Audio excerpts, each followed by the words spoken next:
Hello and welcome to Rear Winging It, the Formula One podcast. I'm your host Ellie, and I'm joined by my co-host Kieran. Hello. And our other co-host Harry. Hello. Oh, hello. It's been a little while, but we join you for the Monaco Grand Prix. Harry, it's not your favourite of the Grand Prix. Do you feel No. justified in that opinion after this week's race? I feel like the past two races which we haven't done episodes of, I thoroughly enjoyed. I think they were great races, really exciting, good results. And then we come to Monaco, which, you know, qualifying is normally good. It's interesting. Everyone's on the limit. I don't think this was necessarily like, you know, top qualifying session that we've had around Monaco, but you know, it was still good, it was still exciting, and we really didn't know who was going to be on pole. Most of the race, though, your same issues that we've always had. I think it was a real snooze fest as always. So, yeah, not the best weekend, but... Not the best weekend. Kieran, you spent your weekend watching paint dry. Was that preferable? Literally. Yes, I'd say so. I mean, as per usual for me these days, I was watching the race on catch-up and I got to skip. I mean, we'll come on to the red flag, but it was one of the times that watching it not live was quite beneficial, where I got to skip a lot of pre- and post-amble, which was nice. Yeah, I mean, I felt like I'd achieved more in my life when I'd finished painting than I had when I finished watching the race. That is fair. We'll get into qualifying then, and as Harry said, it was a bit unpredictable. I think from the practice sessions, we were expecting it to be a close fight, maybe between the Mercedes and the Ferrari, but Red Bull really showed their pace on Saturday. We'll start a bit further back on the field, though. Alonso and Stroll were 21st and 22nd, and Stroll was of 1.5 seconds from even making it into the second part of qualifying, so it's not going very well. Not great for Aston Martin, but you know, you got to have someone at the back, and why not be a billionaire?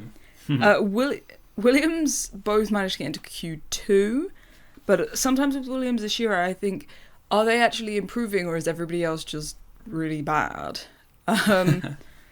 But speaking of like people who are consistently better, Gasly making a Q3 appearance, that Alpine with the Mercedes engine is definitely much more competitive, which I guess will be even more frustrating for Williams to have been leapfrogged by them, considering they now have the same engine supplier. I mean, Harry, I always come to you when I talk about Gasly because you're not a Gasly fan, but you have to say his current form, and Colapinto's as well, is quite impressive. Yeah. I mean, I've got nothing against Gasly. I just hate Alpine. You know, I think obviously his time in the Red Bull wasn't amazing, but I did think, you know, he wasn't treated the best there, and the second Red Bull seat and all that. But yeah, he's had some good seasons, and this is just another one. He's really doing well in that car. Their car is surprisingly quite good. I don't think people expected Alpine to sort of be in that best of the rest category. And Colapinto is, you know, he's had some ups and downs, I feel. There's times where I think, oh, that's some generally good pace and some good racing, and times where I'm like, oh, that was a really poor rookie move still, or his pace has been consistently off to Gasly. I mean, you know, 9th and 14th in qualifying, so a bit of a gap there, but still a decent performance from him. Time-wise, it was very tight between, you know, 10th and 15th there. So, yeah, I mean, still a good result from them. Yeah, I think definitely a good result. And as you say, they've kind of cemented themselves as the best of the rest, which is a bit surprising. Well, at least I find it surprising. Now we're a few races in, it's a bit less surprising. McLaren, though, didn't seem to have the pace when it came to Saturday. They finished P7 and P8 with Oscar out-qualifying Lando. So Oscar's kind of struggled a bit this season compared to Lando, but neither of them, it's not been smooth sailing for either of them. No, definitely. But Russell, down in P6, Kieran, after the first 2 races of the season, we were saying that this was Russell's championship to lose. And he's obviously now he came into this weekend trying to play mind games with Antonelli and saying, it's Antonelli's to lose, trying to put the pressure on Antonelli.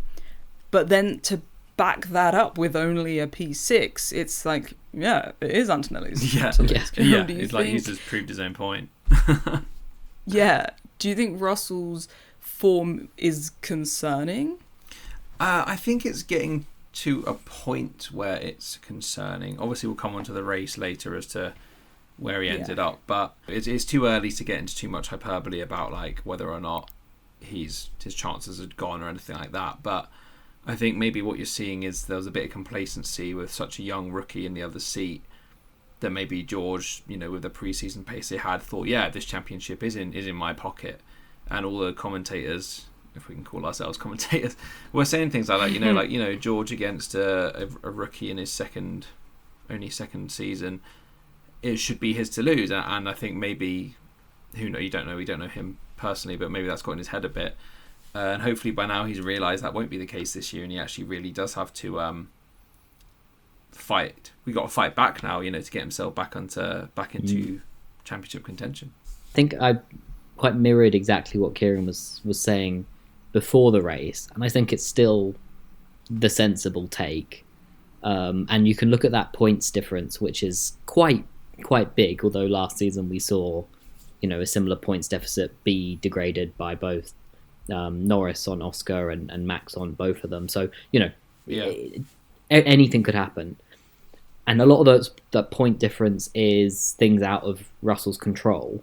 But one thing that really is striking, I know you say it's not George's favorite track, this one and Montreal last week, but 4/10 in qualifying. It's not just P1 to P6. It's 4/10 difference, and on a 1 minute 12. Yeah, on a 1 minute, like one of the shortest tracks of the season. I mean, that is massive. And we are consistently seeing that. Kimi is either neck and neck in pace, or Kimi is faster.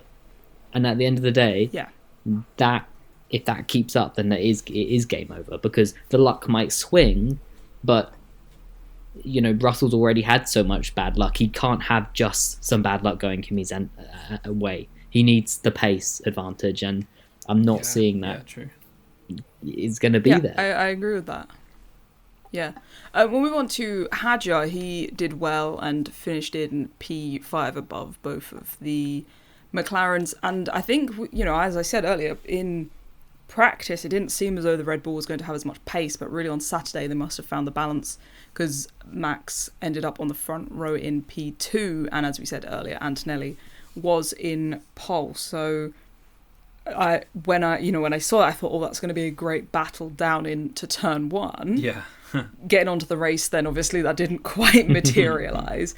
So Max did say he had issues on the formation lap, and then at the start he just could not get away. Do you think, Harry, he was quite lucky, right, not to have people piling into the back of him?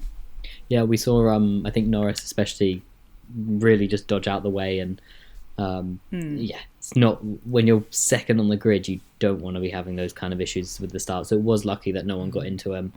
It helped that it was probably at the start, so they're going off from a standing start rather than maybe get to the corner and die when people are coming at it at a much faster speed.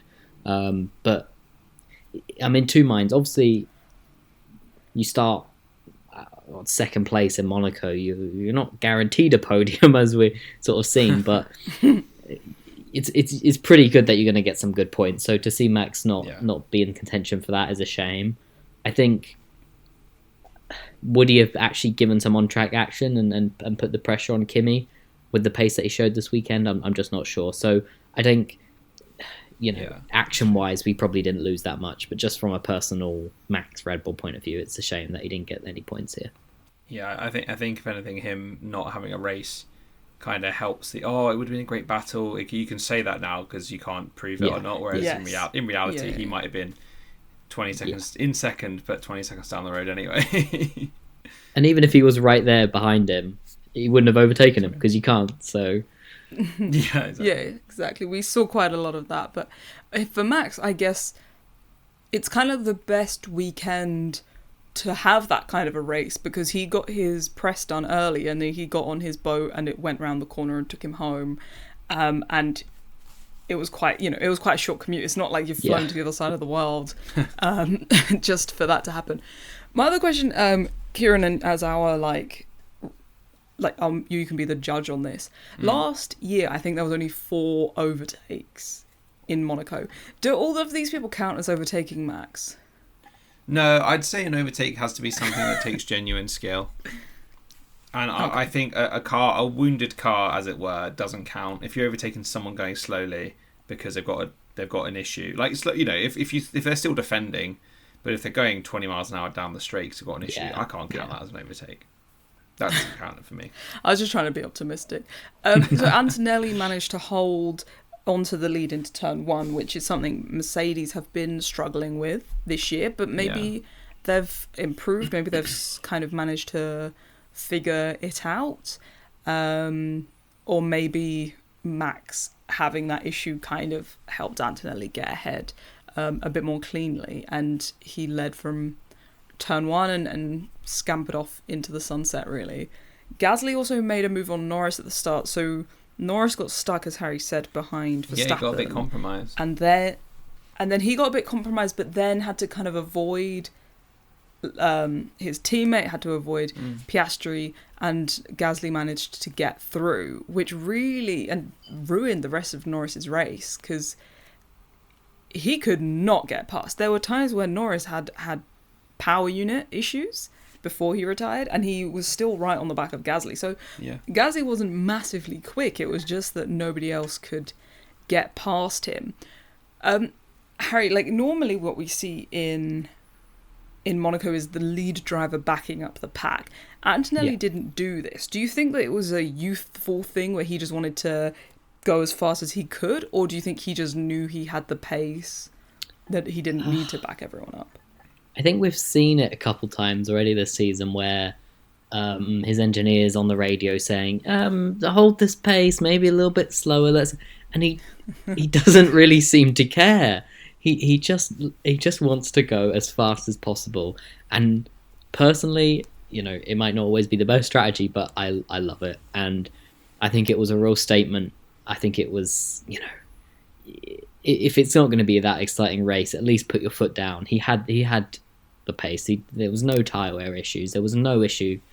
I get from the team standpoint, they don't want to risk, maybe taking that corner a little bit too optimistically, hit the wall. But I mean, he showed that he's got the skill and the pace to do it. And watching him lap Russell especially was quite funny. And how early he hit the back markers. So I think it was great. It was very early. It was like lap 12 or something. I think the part of it was some of them had pitted. Was it Perez? Yes, quite a few drive through? pitted. Yeah, Perez was in the early penalty. In the wrong pit, in the wrong grid position, sorry. So he had to have a penalty for that. So I think what part of the reason that he did hit the back marker so early was because of people had been pitting, and obviously, as we said, it is a very short track, but it was... I think he lapped all the way up to George in the end, didn't he? Yeah. I can't remember where he got up to before the first safety car. Yeah, he lapped up to P4. It's incredible. Yeah, obviously, as you say, after the safety car kind of undid itself, but it was almost un-Monaco-like. We're so used to seeing it. And something we have seen before, I think, with Hadjar, it was reminiscent of Daniel Ricciardo. Was it 2017 when he won with his issues, and he managed to back everyone up and limp home. At the end of the race, obviously Hadjar ended on the podium, partly because he just managed to keep going, and that it helped him out. But at the end of the race, when he was giving his interview with David Coulthard, he said he had issues, and he said, and Monaco is the last place you would want those issues. But I actually completely disagree with him. And I think, and I don't know what your view on this is, Kieran, but it's the place where you're most likely to be able to keep position. He was able to keep Russell behind for such a long part of the race. The entire race, he was moaning about his engine. Imagine that was at Monza. He'd have been P20. Yeah, exactly. There's just no way. He also did Antonelli a massive favour by holding up George for so long during that first stint. True. You know, George had to pit earlier in order to get past him. He couldn't manage it on track, which is, I think before this weekend, people were saying, "Oh, the cars are smaller," but you know, the yo-yo 30 racing will it allow not. for overtakes? No, No. We saw that, but I think Hadjar did very well. Obviously, he is a bit older than Antonelli, but also in his second season, he is really stepping into that second seat Red Bull and showed a very mature and composed performance, I think. Yeah. Yeah, he had that penalty hanging over him right to the end, didn't he? But he kept his head and did what he could do on track, and then reaped the rewards in the end. Yeah, as you said, he had the penalty hanging over him even when he was on the podium, but for a red flag infringement. But obviously that got brushed away afterwards. He went and saw the stewards and got cleared of it, which I do think was, I don't know if it was the right decision, but it was definitely nice that it wasn't denied of him or denied of Piastri to be on the podium.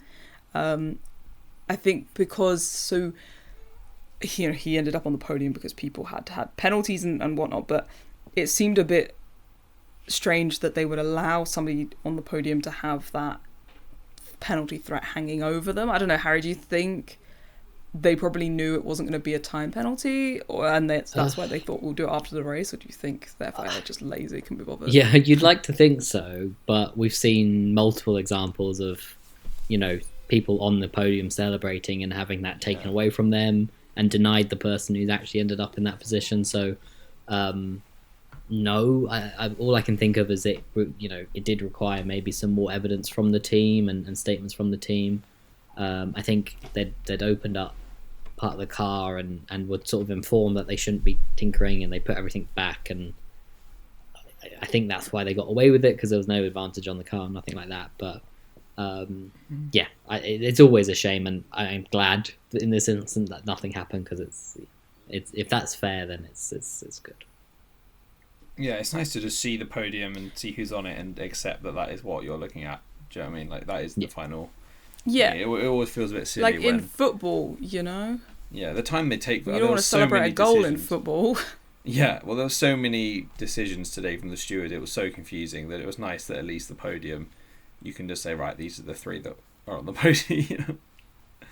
Yeah, there was a point where it was, I think, over half the people left in the race had some kind of it was wild. It was penalty crazy. hanging over them. So for the speeding in the pits, we had Hamilton, Russell, Colapinto, Gasly, Piastri, and Gasly again, which to me sounds a bit like the Horrible Histories Kings and Queens song, you know. But I think what I've seen since is that for some people they were cutting the corner, so it doesn't measure their actual speed, it measures their time and their distance and calculates their speed, which seems a bit silly because they had the pit. I know that's how you calculate speed, but as Lewis said, he got his limiter on in time, but he had obviously cut the corner too harshly, and ended up paying the price for it. But Gasly doing it twice, I mean, I do ridiculous. Surely, my first thought was something was wrong.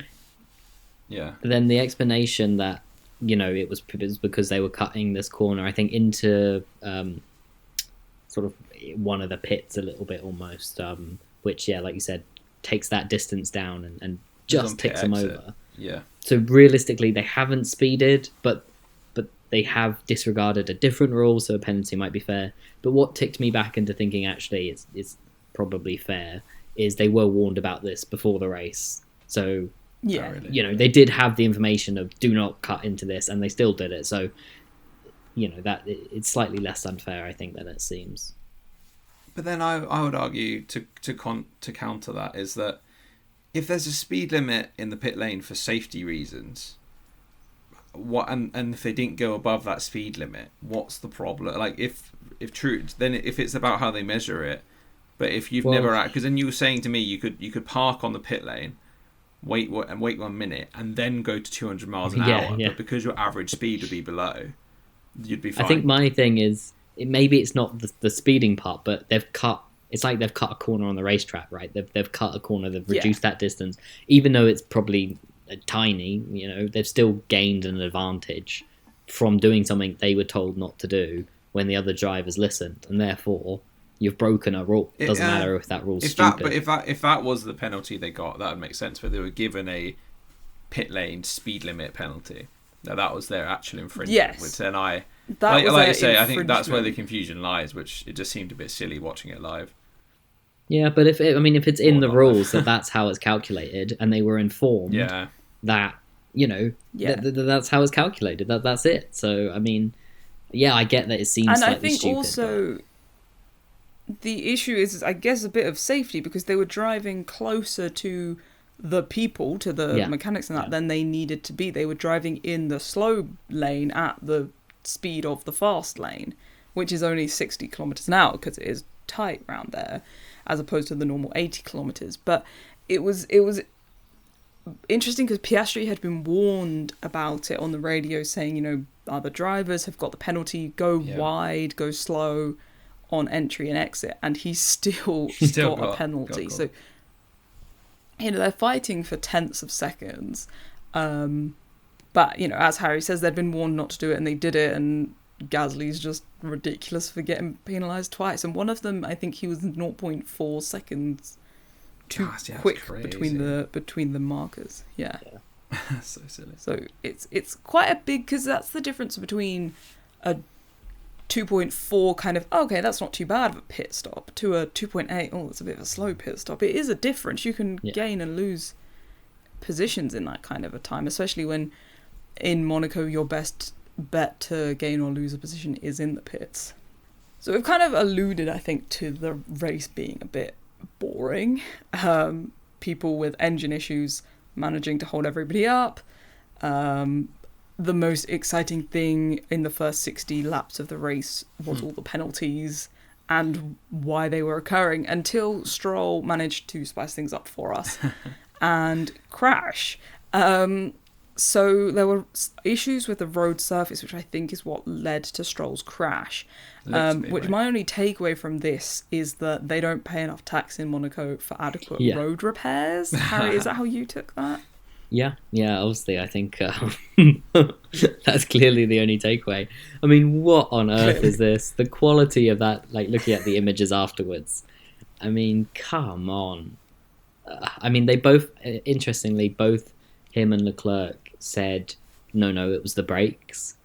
But you do watch the footage, and it's like, I know both brakes were playing up, and that's got to be part of it, but I mean, it's right on that spot. You see especially the tarmac Stroll picked up so much tarmac on his tyre. Yeah. Leclerc less so, but Stroll's wheel was covered in it. Yeah, so it's obviously not going to help when these cars are right on the edge. So, pretty embarrassing stuff, really. But I've seen clips of, like, in lap 19, so a hell of a lot before anything happened. Sergio Perez was on the radio to Cadillac saying this part of the track's breaking up, so it needs to be done about it. And then eventually when Stroll crashed, he went past and was like, that's not his fault, it's because of that bit of track. So, like, the drivers on track, at least some of them were aware of it for, like, 40 laps before. And as a viewer, I could see it breaking up. I could see that was happening, as a viewer. And also, as you guys aren't drivers, but you'll still probably have an understanding of when you have a pothole, you also, around the pothole, have all of the debris that has come out of the pothole. Yeah, exactly. The stones and the gravel that are holding it together, when it breaks apart, all come out and litter the road surface. And this is what caused Stroll's crash. And as you say, they both were blaming the brakes. Stroll's was definitely, as you said, you could see on his tyres. Leclerc was adamant, I think, even after seeing it back, that it was a brake failure and was blaming the team. Yeah. But, as you say, there must have been some element of it. And it's really embarrassing. We see this sometimes, and I think quite famously in Las Vegas, we had it with a drain cover, a manhole cover. Yeah. Being sucked up into Carlos Sainz's car. Yeah, Ferrari again. I was thinking that when I watched it. It was Ferrari again with like a track-related error, which has nothing to do with them, which isn't their fault at all. It's very unfair. But it's when you have a newer street circuit like Vegas, where I believe it was their first time running there. It was, yeah. You kind of expect It wasn't their first time there. No, it was the first year Oh, it was. Okay. of of the current. You don't iteration. you don't want those, because it was obviously very dangerous what happened with Carlos Sainz, but you kind of expect there to be some kind of teething issues. Obviously, you hope that there isn't. But for somewhere like Monaco, where they've run this race 70 odd times, it was just... And the prestige It was assigned to embarrassing, it. I think. Yeah. Yeah, it was, we get better pothole repairs around here. And that's saying something. I'm not saying something. I'm always on to my local MP about them blimmin' potholes. I'm not really. So, Lance Stroll caused a safety car for this crash, and Ferrari and Mercedes both took the opportunity to double stack their cars. Hamilton at this point had a 5-second penalty, and he goes in, he serves it. Leclerc had yet to crash out, comes in and pits behind Hamilton, which caused him to have a bit of a slow stop. But I think he was also a bit annoyed because he didn't want to stop. I think the team had maybe no, he didn't. He was very thought unhappy. it was wise to have him on fresher tyres, considering the cars behind would have fresher tyres. Yeah.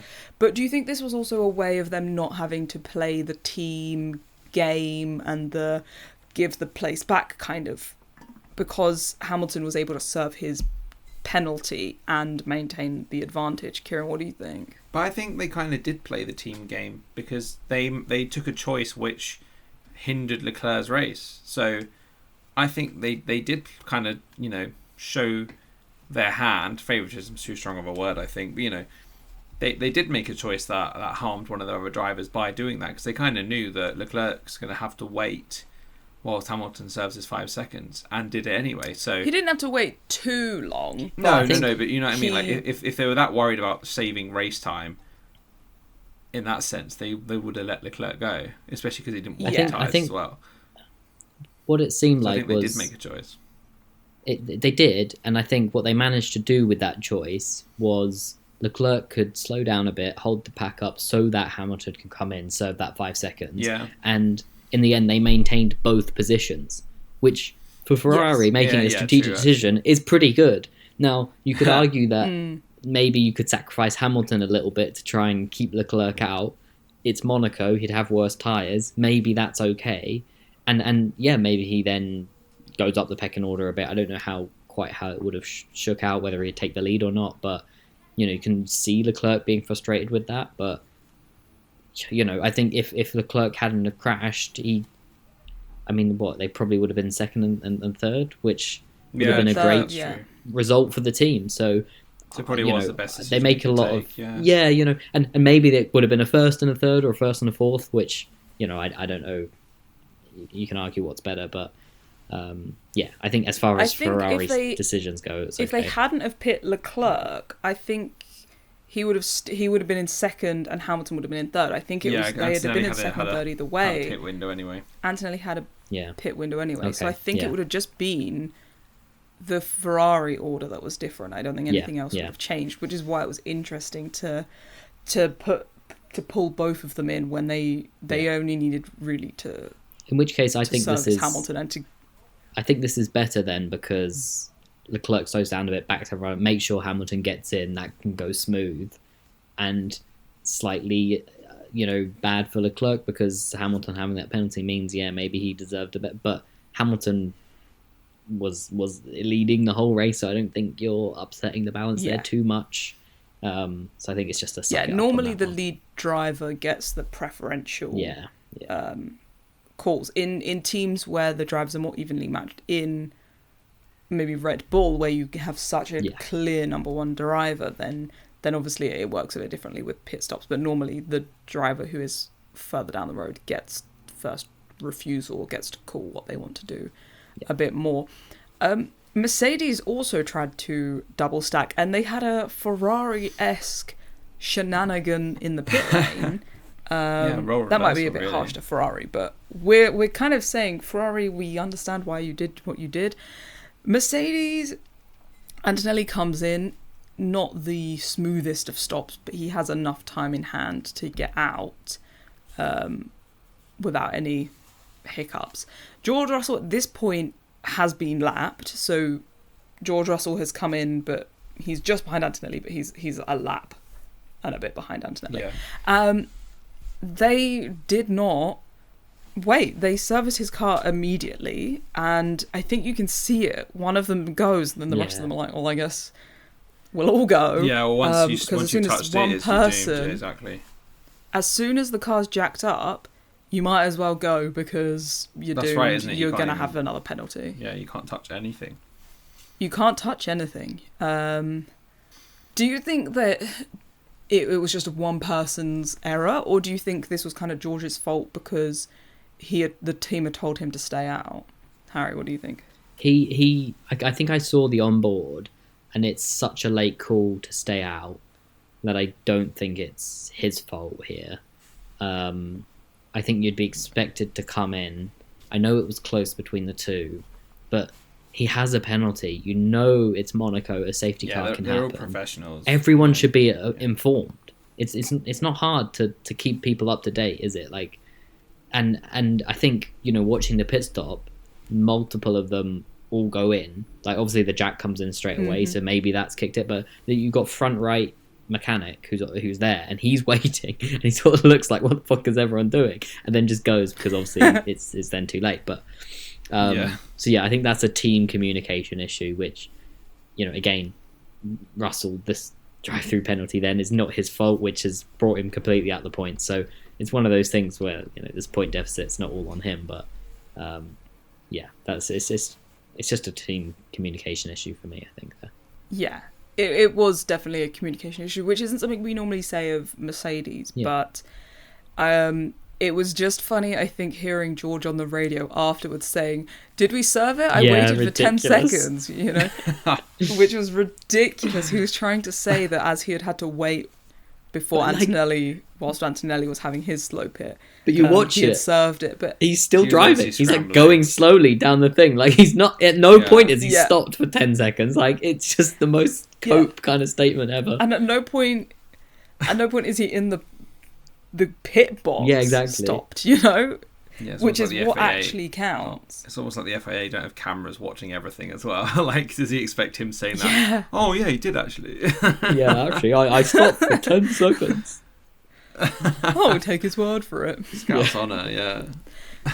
Yeah, so Leclerc crashed as soon as it was resumed. It was before he'd even crossed the start-finish line, so it wasn't even as if he'd properly managed to get underway racing again.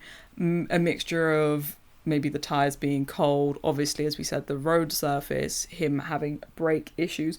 Do you think the session should have been red flagged after the Stroll incident, when it became apparent that the track, and as you say, people on the radio saying it was the surface? Do you think the FIA, Kieran, were wrong to not red flag it straight away? Who knows? Because Stroll was maintaining that it was his brakes. He didn't actually, I guess, himself put any blame on the track. And it's Stroll, so they might have just thought it was a skill issue, to be fair. You know, they might have just thought, well, this is Stroll being Stroll. So I think without any, like... Exactly. Well, yeah, even on the commentary, like, they were just like, oh, he picked up a bit of rubber. They weren't really putting two and two together until Leclerc's crash, basically. So I think similarly, the FIA can't just guess. They don't really know how much it's affected the drivers. If the only person I heard making any comment on it beforehand was Sergio Perez, so yeah, I don't know. I guess it's hard for them to predict that, and it's, if the drivers were giving that feedback, then I'm assuming they would have, but they clearly weren't getting that feedback. And even, like you say, even when Leclerc crashed, he didn't even blame that either. So I don't know. I think it's fair enough, and I think they were right to red flag it the second time. It's just a bit harsh on Leclerc, who had to crash, you know, be the canary in the coal mine, basically, to crash to be like, oh, we should probably fix this. Yeah, I agree. It was harsh for Leclerc, but he has a curse, and he got his Monaco win, and I don't think he should expect to ever finish another Monaco Grand Prix ever honestly, again. Yeah, like, the fact he's won one is the impressive bit, you know. Yeah. Yeah. So we then, after the red flag, we managed to get another standing start, which is good. Sometimes, obviously, they do rolling if the weather's bad, but I'm a big fan of a standing start. Yeah, I love a bit more jeopardy, and we needed the excitement. Antonelli got another good start, which makes me think maybe Mercedes have put those gremlins to bed, or maybe Lewis didn't get the best start. I don't know. It's just in all the previous kind of races, that Ferrari start has been so powerful. Electric, yeah. Obviously, it's not the longest. It's not the longest run into turn one, but Hadjar lost places at the start to both Gasly and Russell, who were both in Mercedes engines. So potentially that Mercedes engine, they've figured something out and they're able to get it going a bit better. I don't know. There was a lot. The actual start itself wasn't that chaotic, but as we got round the lap a bit more, Hulkenberg hit Sainz carried on going, then hit Colapinto, and Sainz was spun around and managed to get off the track, which was a bit of a shame. It was such a shame because yeah. Williams were both running in the points. Harry, do you think that Williams were just running in the points because of all of the other issues other people were encountering, or do you think maybe they had a bit of their own pace this weekend? They've been looking slightly better. So yes, but also, you know, you look at the results. They did have the advantage of being next to each other, so that they could do the strat that we unfortunately saw a lot last year of Albon slows down. You know, let's Sainz pits, so then they do the reverse. So they keep that 9th and 10th, I think they were running. Without that, obviously they would have then fallen out of the points in the pits. So they are looking slightly better. They had some good strategy there. They got lucky with the DNFs. All that's given them to put them in the points, which is great. You need that strategy. You need that luck, you know.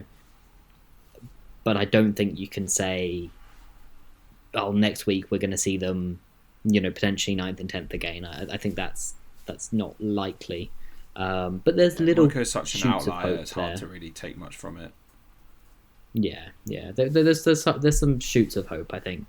They're definitely better than where they were at the start of the season, but I wouldn't be celebrating too much just yet. Yeah. It's not too much of a statement either. Harry, I'm going to stay with you if that's all right and ask for your driver of the day. I was thinking about this one. I think there's obviously Kimi, fantastic drive. I think, if I'm not wrong, it was a Grand Slam. So, I mean, doing that in Monaco's I think great. Hamilton got fastest lap in the end. Oh, okay. But so he not still including got... Yeah, so But he still got qualifying pole and led every lap. back to Led every lap, I think. So, still great performance. Hadjar getting a podium, fantastic. Obviously, some luck in there and penalties and DNFs and everything. So I'm gonna split mine between the both Racing Bulls. 5th and 6th equals career best finishes for both of them. You know, right place, right time, but solid drives from both of them, and good points for the team. So yeah, I'll back that up. We hadn't really spoken about Lindblad, but he got past Albon when he was trying to back the pack up for Sainz. Yeah. And it was before his... Pardon? So yeah, we didn't mention that. That was a funny moment. We didn't mention that, but that was like an actual overtake. Yeah. And he hadn't pit at that point, and so that benefited him. And then, as you say, he had good timing with safety car and other people's penalties. But yeah, I agree with you, Harry. They kind of flew under the radar a bit, but managed to get home safe. I think flying under the radar was quite a good tactic this weekend. Yeah. Definitely Monaco. Kieran, then, coming on for your driver of the day. Driver of the day. I'm going to struggle to look past Antonelli, to be honest. You know, without those safety cars, we would have been looking at one of the most dominant wins we've had at Monaco in a long time. It's just a very impressive weekend all round. Obviously, when you're on pole, you have a very high chance of winning at Monaco. But he did it. You still have to do it, and he did it, and he did it. He was doing it in very spectacular fashion before the safety cars kind of took away what would have been a huge lead and a huge win for him. So I'm going to give it to Antonelli just based on the performance across the entire weekend. Yeah. Yeah, as you say, it's hard to look past Antonelli, but since you haven't, I will have to. I'll go for Hadjar. I think he had a good weekend all round. He qualified well. He was in the race, I think, even though he had a lot going on with his own car issues, he did manage to hold it together, you know, and to get it over the line. And I think sometimes we take it for granted in Monaco that you can do that, but we saw other people maybe not throwing in the towel, maybe their issues got worse, but we saw with Norris struggling more with his issues and not managing to get home. So I think Hadjar is really growing into that second seat, when last year, you know, when he was rumoured to be getting that second seat, we were all joking it was going to be a demotion and that it was going to ruin his career, but he's actually showing he has a lot of potential, which we already knew, but you know, he's the best driver we've had in that second seat probably since Daniel Ricciardo, in my opinion. I think it's early to say that, but I think you might be right, yeah.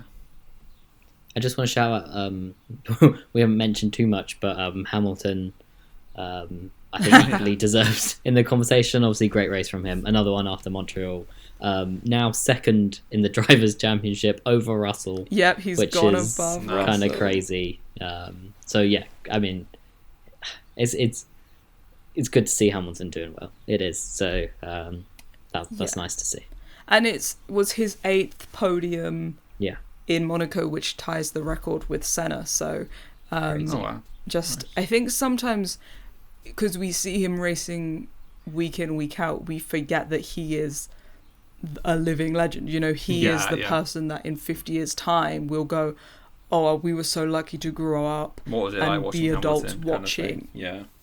You know, we'll be talking to people and he'll be like, oh, well, we grew up in the Hamilton era, and with because of his longevity, not only did we grow up with him, but we literally grew up, and we are now adults, and we are still appreciating him and his talent. So, yeah, as you say, it was a good race from him, and he's seeming to feel a lot more comfortable in this car, and compared to Leclerc, whereas I think maybe last year Leclerc had the edge on him. It's maybe seeming a bit of the other way around now. Seeming to reverse this year, yeah.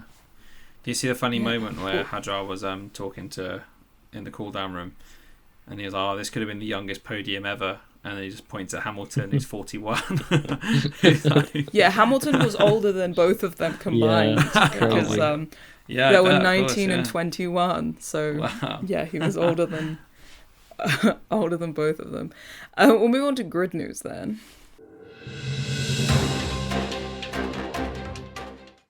Hello and welcome to Grid News. Obviously, making headlines the world over was Martin Brundle on his grid walk. I don't think many people wanted to speak to him, least of all Kim Kardashian. I don't think she knew who he was. No. I don't think she knew why he was speaking to her. And I don't always tune in for a grid walk, I will say that. I don't but anymore, Martin Brundle, I can't do it. Martin Brundle being ignored by very famous people is always it's quite always funny.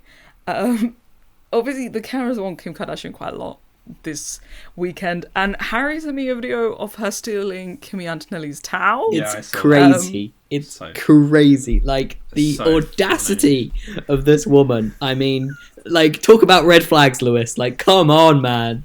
Yeah, it's so obvious what that's there for. Like, why would there just be towels out for members of the public to grab? Like, there's 3 little, like, podium things there, and there's, like, stuff set out on it. Like, that is not for you. I mean... But do you think she's... I don't know her knowledge of F1. This is me assuming a lot. Who knows? She might know it quite well. But do you think she's aware that there's 3 people on the podium and that's what that would be for? I assume she knew what it was for. She wouldn't have taken it. My only thought is, it's just crazy. She's obviously genuinely out of touch, right? And she's probably self-centered and thinks, why shouldn't I have things, right? The other option is that she has no concept of reality of her not taking other people's things, you know.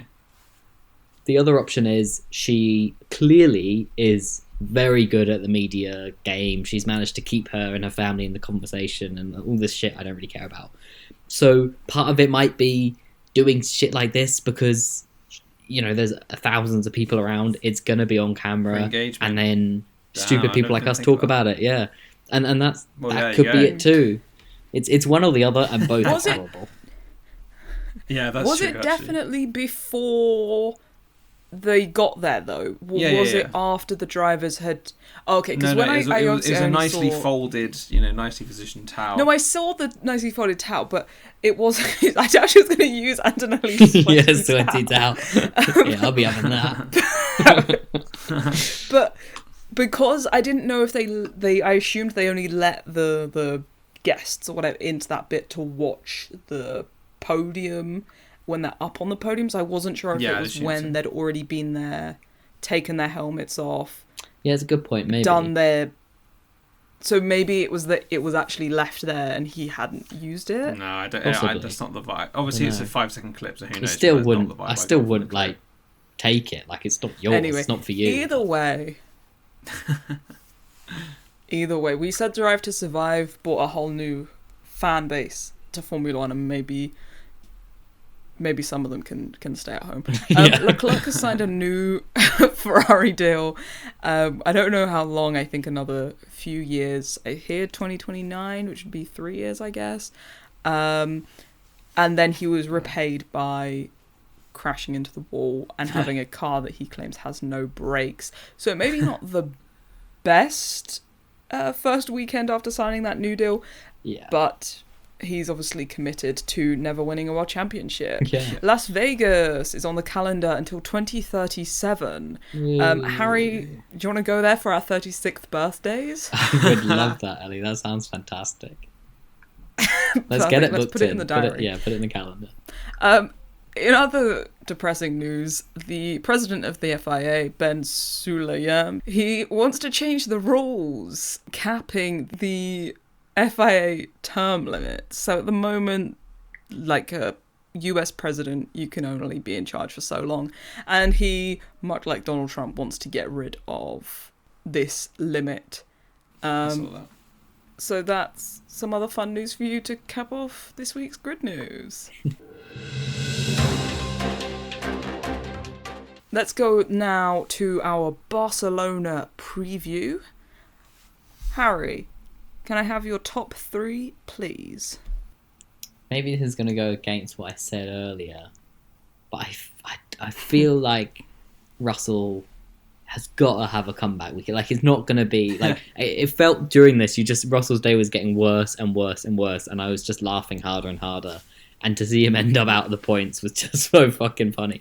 But I think he'll come back strong, and I think at some point, let's say it's Barcelona, I think it'll be a 1-2, but Russell, Antonelli, and then we'll put Hamilton in there again. Do you think that 1 week is enough time for Russell to recollect himself? Yeah. No, I do. I think for any of these, any of these drivers, you can have a bit of a spiral. You can have a bit of, a crisis of faith in your ability, whatever. I don't think Russell's at that point yet, and I think No. I think he can turn it around in a single weekend. Not to say that his pace is going to be right there with Antonelli, but all you need to do is find a little something on the car or a track that suits him better. I mean, he shouldn't be that far off Antonelli, but the past 2 tracks haven't been strong for him historically. So Yeah. I think yes, I think he can put in a good showing next week. And Kieran, can I have your top 3, please? Yeah, so I think just based on momentum that we've had from the last few weeks, I'm going to give the win to Hamilton. I think Ferrari will go well. I think Hamilton will do well. I'll put Antonelli in second, and then it'll be interesting to see how Red Bull do next week after the pace they showed across this weekend. Obviously, Monaco is such an outlier, but I'll put Verstappen in third, and I'll see if I regret that decision. Yeah, Hamilton. See, I'm going would to go be good.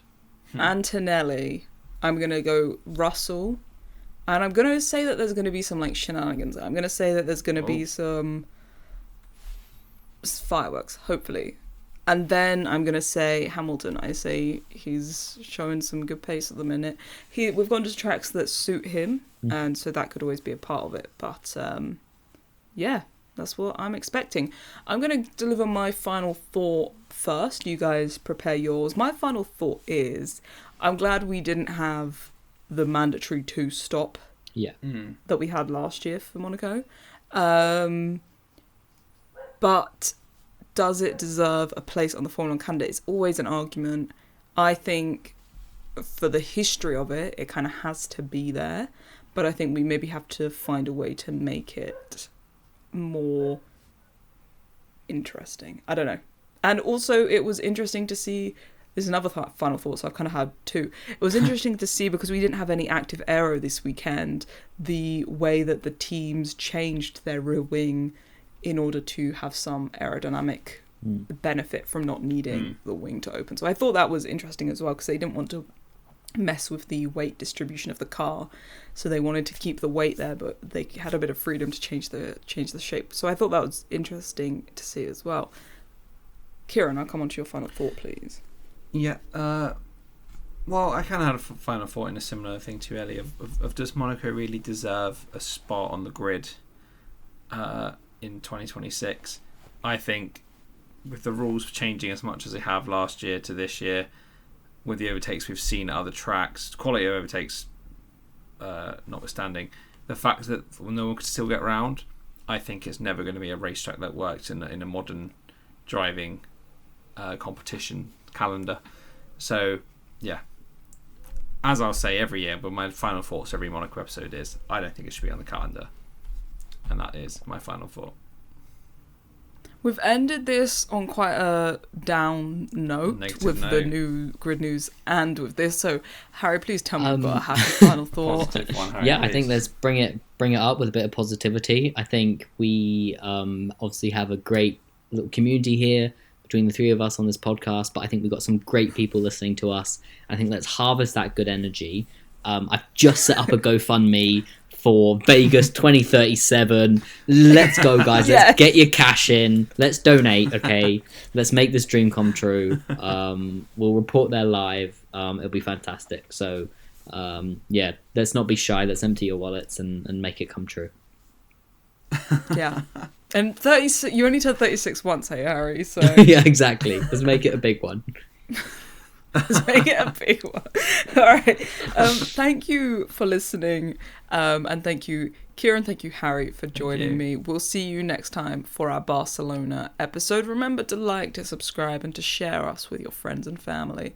Until next time. Goodbye. Thank you. Goodbye.